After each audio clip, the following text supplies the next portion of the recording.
You dare return? The galaxy is dying. Banishment or extinction. We rebuilt from ashes. We come not to conquer. Only we remember how to save it. A swirling tapestry of violet, gold, and crimson gases that had witnessed the fall of empires and the birth of stars. 500 years had passed since the Great Ban, yet the scars remained etched into the very soul of the galaxy. Elder Vera stood at the center of the gathered delegates, her iridescent tentacles coiled tightly around the ancient crystal tablet that bore the decree: humans extinct from civilized space. Their fire consumes all. Her bioluminescent skin pulsed with a deep, warning amber, a color born of ancestral fear passed down through generations. The chamber buzzed with uneasy murmurs. Silken diplomats from the crystalline worlds of Lyrith shifted their multifaceted eyes, their elegant robes whispering like wine through shattered glass.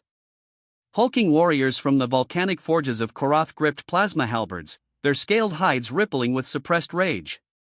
Ethereal beings from the gas giants floated in containment spheres, their voices a harmonic hum of collective anxiety. "This is impossible," whispered a Lyrathian envoy, her voice like tinkling chimes. The ban was absolute. The humans were driven into the uncharted void, starving, broken, forgotten. Vera's multiple eyes narrowed, memories flooding her ancient mind. She had been young then, a mere attendant during the final tribunal. She remembered the human fleet's ruthless, brilliant, engines blazing with stolen starfire, clashing against the unified armadas of the Concord. Worlds had burned. Billions had died in the crossfire of humanity's desperate expansion. In the end, the galaxy had chosen survival over mercy. The humans were herded to the edge of known space and cast out, their homeworld Earth left as a quarantine ruin. They were a plague, Vera intoned, her voice resonating through the hall's acoustic amplifiers. Innovators who weaponized curiosity itself. We banned them to preserve the peace we had bled for. But peace had come at a cost. The galaxy had stagnated in their absence. Resources dwindled. Ancient rivalries simmered beneath fragile alliances. And now, this. A jagged rift tore open in the void beyond the windows, a wound in reality itself. Violet lightning crackled across the tear, illuminating the silhouette of a ship that should not exist. It emerged slowly, deliberately, a human vessel, sleek yet brutal, its hull a patchwork of scavenged alloys and unfamiliar composites glowing with an inner blue fire. Scars from wormhole traversals marred its flanks, and strange symbols. Earth runes etched its prow, resurgence.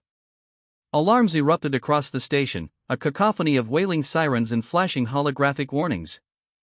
Delegates recoiled, some collapsing into protective postures, others activating personal shields that shimmered like soap bubbles in the artificial gravity. Intruder alert! Unidentified vessel in restricted space, the station's AI boomed, its synthetic tone laced with programmed panic. Security drones swarmed from hidden bays, their weapon ports humming to life. Turrets along the outer hull swiveled, locking onto the newcomer. Vera slammed a tentacle onto the central console, broadcasting an emergency hail. "Human vessel, you violate the eternal ban. Power down and prepare for annihilation, or be erased from existence." For a heartbeat, silence answered, thick, suffocating. Then the comms crackled open. A woman's voice filled the deck, raw and unfiltered, carrying the weight of generations forged in exile. "Concord Station, this is Captain Ilara Voss of the Resurgence. 500 years ago, you cast us out like vermin. We survived the void's embrace. We rebuilt from ashes and silence. And now, we're home." The airlock at the far end of the observation deck began to cycle with a hydraulic groan. Lights flickered as power was rerouted. Delegates pressed back against the walls, a living tide of fear and fury. Vera's skin flared to a violent crimson, her heart's pounding in triple rhythm. She could feel it, the old hatred, the old terror rising like bile. Beside her, a young Korath warrior bared his fangs. "Let us end this now, Elder. One ship. We outnumber them 1,000 to 1. But Vera raised a trembling appendage. "Wait. Knowledge first. Then judgment." The inner doors hissed open, venting a faint mist of recycled air. 3 humans stepped through, their armored suits scarred and pitted from unimaginable journeys. At their lead was Captain Ilara Voss, a woman in her prime, with storm-gray eyes that had stared into black holes and lived. A jagged scar traced her left cheek, a souvenir from some void-born catastrophe. Her dark hair was cropped short, practical, and strands of it clung to sweat-dampened skin. Flanking her were 2 others. A broad-shouldered man with a cybernetic arm that whirred softly, his face etched with quiet determination, and a younger woman clutching a small, glowing orb to her chest like a sacred relic. The orb pulsed with soft green light, organic and alive. Every eye in the chamber fixed on them. The tension coiled tighter than a spring, the air thick enough to choke on. Ilara scanned the room, her posture unyielding, yet her eyes betrayed a storm of emotion, defiance laced with profound sorrow. She stopped 10 paces from Vera, the drones hovering menacingly overhead, their lasers painting red dots across the humans' chests. "You dare return?" Vera's voice was a whipcrack, echoing off the walls. Her tentacles unfurled in a display of dominance, bioluminescence shifting to warning reds and blacks. "After what your kind unleashed? The siege of Lirith. The burning of the Veil. You turned stars into weapons. You devoured resources like locusts. The Concord voted as one. Banishment or extinction." Ilara's jaw tightened, but she did not flinch. "I know the histories, Elder. My grandmother's grandmother told them around dying fusion cores in the exile fleets. We were arrogant. Hungry. But we were also alone. You united against us because we refused to kneel. And in doing so, you forgot what made the galaxy alive." Her voice cracked slightly, the emotional intensity breaking through her captain's facade. "We lost everything. Earth is a tomb now. Radiation scarred, its oceans boiled away in your parting gift. But we adapted. In the dark between galaxies, we found new ways. We became something else." The young human woman stepped forward, her hands shaking as she held out the glowing orb.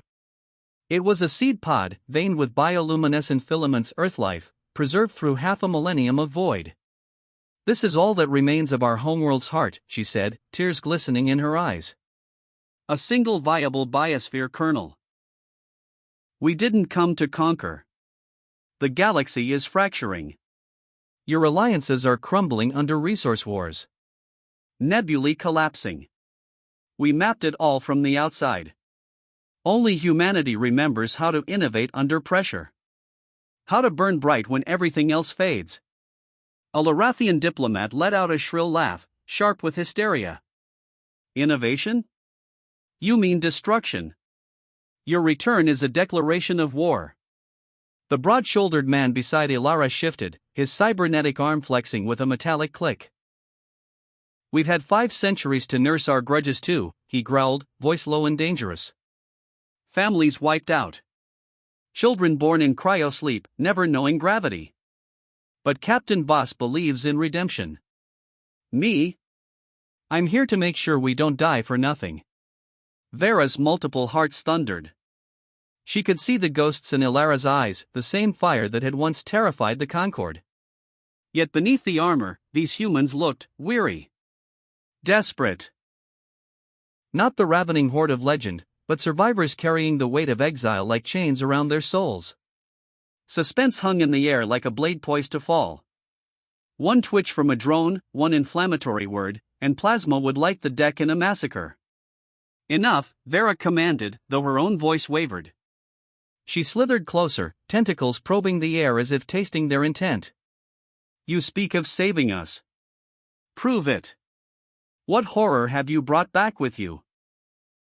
What price does this return demand?" Ilara met her gaze without blinking, the emotional intensity between them crackling like the rift outside. For a moment, the entire galaxy seemed to hold its breath. "No price but forgiveness," Ilara whispered, her scar pulling tight as she fought back centuries of inherited pain. "And a chance to stand together. The void taught us humility. It stripped us bare. But it also showed us the truth: you need our chaos. Our drive. Without it, this galaxy will choke on its own stagnation. The orb in the younger woman's hands brightened, casting emerald shadows across fearful faces. Drones hummed closer, weapons charging with ominous whines. Delegates whispered frantic prayers to their gods. The Korath warrior raised his halberd, muscles bunching for a strike. Ilara's hand hovered near her sidearm, not drawing, but ready. Her crew tensed beside her, eyes darting between threats. Shoot us if you must, Elder. But know this, we're the last spark. Extinguish it, and the darkness wins. Vera's skin flickered through a rainbow of turmoil, fear, rage, reluctant hope. The station's alarms continued their wail, a soundtrack to impending doom. Outside, the rift still shimmered, hinting at more ships waiting in the wings. The humans had returned, not as conquerors, but as mirrors to the galaxy's own forgotten soul. One decision now would decide if the band's end brought salvation, or the final burning. The blade of suspense hung, trembling, as Elder and Captain faced each other across the abyss of history.